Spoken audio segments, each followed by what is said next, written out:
Солтүстік Каспий жобасы өз ісінің нағыз шеберлерін даярлайтын іргелі шаңыраққа айналды.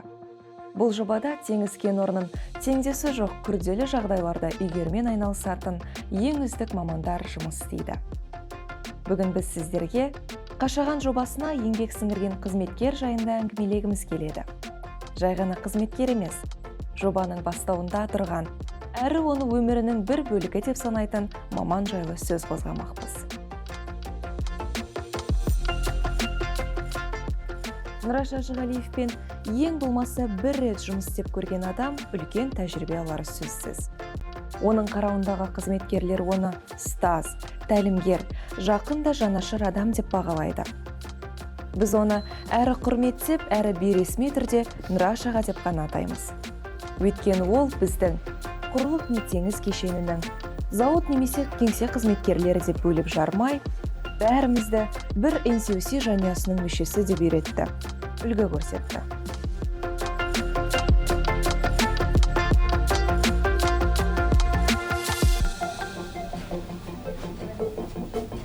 Нұраш аға, сәлеметсіз бе?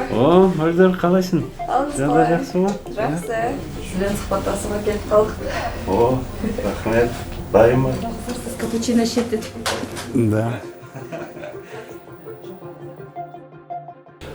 Қашаған мен үшін ерекше, өйткені ең бастамаларында мен сол қатыстым ғой деп ойлаймын. Жаңа өзіңнің балаң сияқты жаңа, өсірген, тәрбиелеген, қандай мінез пікірін сен соған көрсеттің, қалай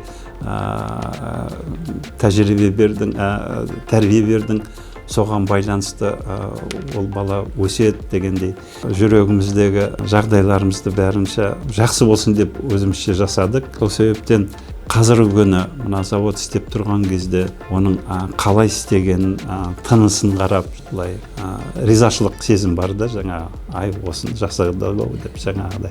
Бастамасы әрине өз әулетіңді, өз жағдайыңды былай адам баласы сөйтіп ойлайды ғой. Елімізге, Қазақстанымызға, қазақ еліне жаңа бір үлесі қосатын жоба болса екен деген ойменен жұмыстандық.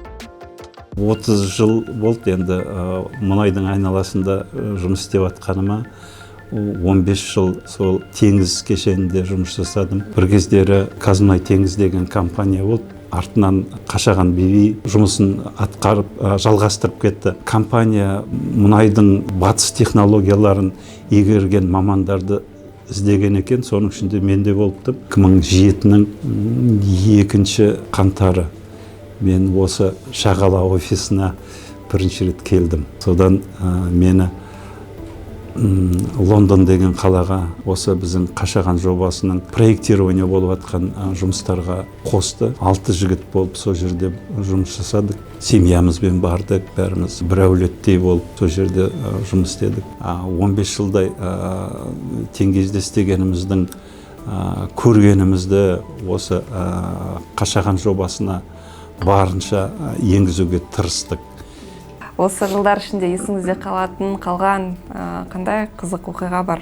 2013 енді бірінші іске қосу жылы болды ғой, естеріңізде бар. Оған қатты дайындалдық, тәжірибесі бар адамдарды іздеп, шақырып, таңдап алдық. Теңізде істеген жігіттерді біразын шақырдық. Шетел мамандар көп болды ол кезде. Енді өкінішке орай бірінші қосуымыз нәтижелі болған жоқ. Енді бір қиындықтар көрдік. 13-тен кейін 16-ға дейін көп жұмыс жасадық. 2016 біздер енді екінші қосуға дайындалып жатырық заводты. Август айында маған бір жігіттер айтады, нәке білесің бе, жаңа ана самал шыға берістің қасында жаңа гүлдер егетін еді, біреу семечкісін тастап кеткен дәнін, жаңа қарбыздың. Сол дәннен қарбыз шықты да, мен айттым, мына қарбызға ешкім тиісуші болмасын. Мынаған әдейі бақылау жасаңдар. Қалай дейді орысша, как знак да, біздерге бір өсіп келатыр жаңа. Мынау жақсылықтың бастамасы сияқты жаңа. Күнде қарап кетем жаңа, ана қарбыз жарылды жаңа былай.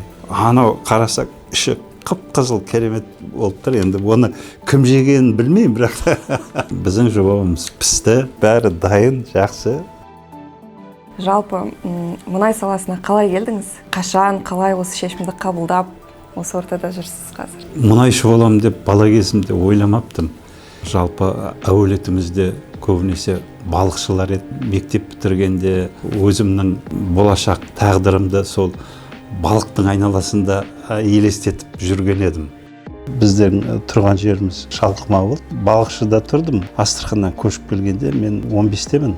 Әке-шешеміз сол кезде өздерінше жаңа балалардың қасында болайық деп, 7 баланың кішісімін, кенжесімін. Екі ағам ол кезде Гурьевте жұмыс істегеннен кейін сол әке-шешелеріміз 77-де көшіп келіп, балықшыда Ломоносов деген мектеп бар.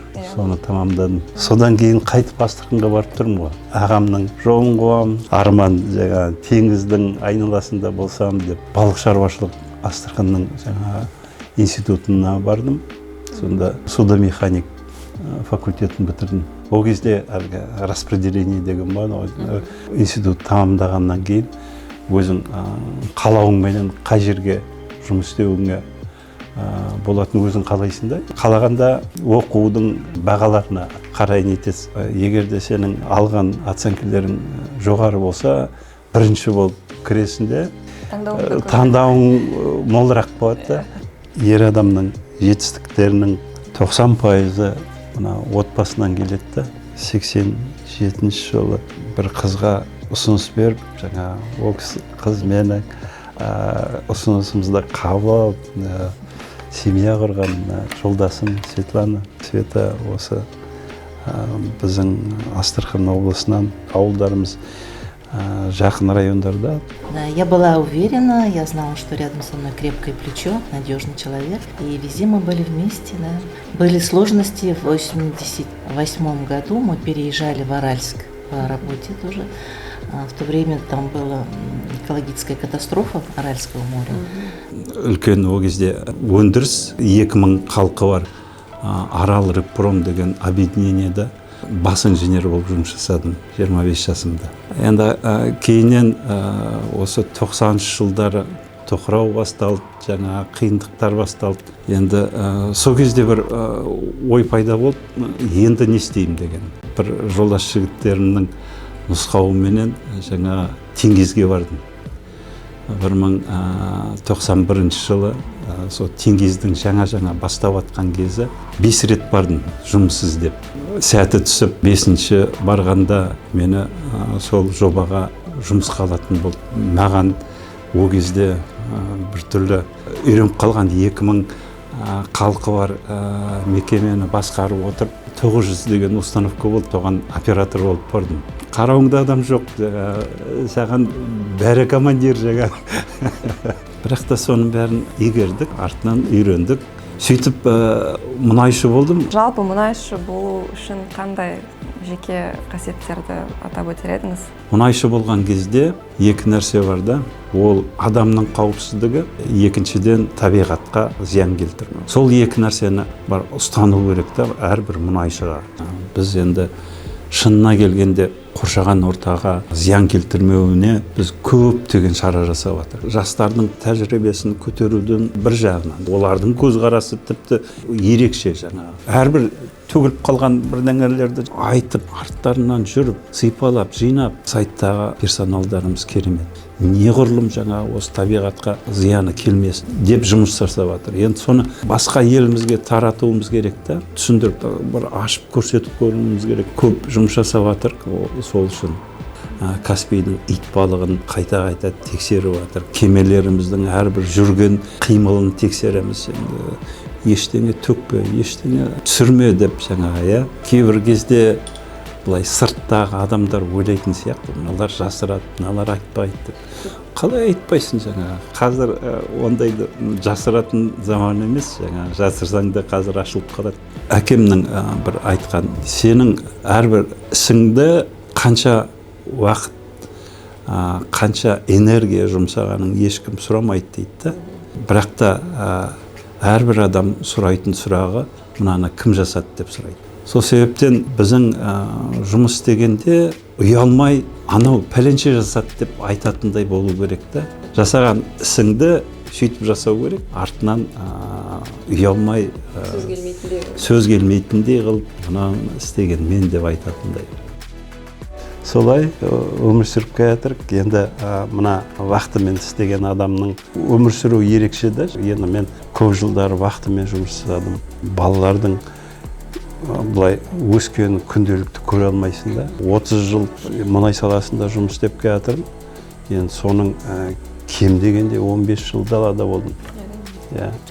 Сол балалардың осы өсіп, өніп жеткені осы жолдасымның арқасы. Біздің ұлдарымызда сол Вақтабек, үлкенімнің баласы бар қазір. Келінде сол тілім тасқа жақсы, жаңа енді екінші ұлымыз үйленем деп соған дайындық бұйыртса ертең сырға салуға барамыз.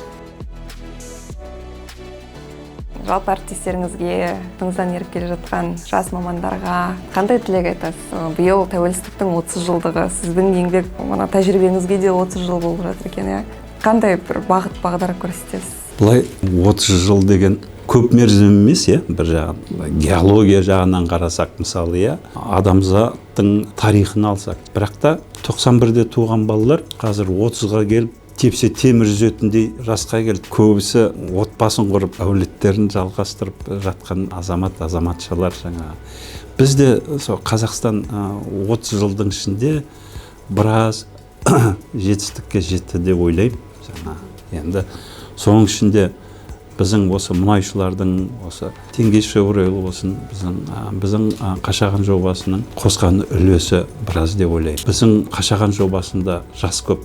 Таңғаларым қандай біздің Қазақстанның жастары еліне деп қалай қарайтын, сүйіспеншілікпенен қандай маман екеніне мен өзім таңым бар, сосын қуанышым бар жаңағыдай. Өте көп біздің ортамызда сондай талантты жастар. Енді сондай жастары бар адамдар жобада болашағы да зор деп ойлаймын. Қашаған жобасында істеп атқан үлкені бар, жасы бар, бәріне саулық тілеймін. Отбасыларында амандық жүргеніне тілектеспін. Бізде көптеген даму жолындағы ойларымыз көп. Соның бәрі іске ассын, қиындық болмасын. Теңізде істедім бір кезде. Сайт менеджер болып, Д аралында бір түрлі қызық сезім берді маған. Қысым өте үлкен. Ол жерде қауіптер өте жоғары. Соның бәрін сезініп, бәрі бір ұжым болып істейді да, бірін-біріне болсу, бірін-біріне көмектесу деген. Бүкіл компания сол сезімнен айырылмаса, алмайтын қамалы жоқ. Нұрашыға еңбек жолында жалпы мұнай саласының және соның ішінде Солтүстік Каспий жобасының дамуына орасан зор үлес қосты. Бүгінде ол үлгі тұтарлық басшы, ұжымның бағалы мүшесі атанды. Ол қарауындағы қызметкерлерге өз кәсібін, өз елін қалай жақсы көру керектігін және өзінің сүйікті ісіне қалай барынша берілу керектігін жеке үлгісімен көрсетті. Бүгінгі таңда ол өз балаларының әке жолын қуып, мұнай саласында еңбек етуін ғана емес, өмірінің бір бөлігі деп санайтын Солтүстік Каспий жобасының Қазақстан игілігі үшін дамып, өркендеуін де мақтан ете алады.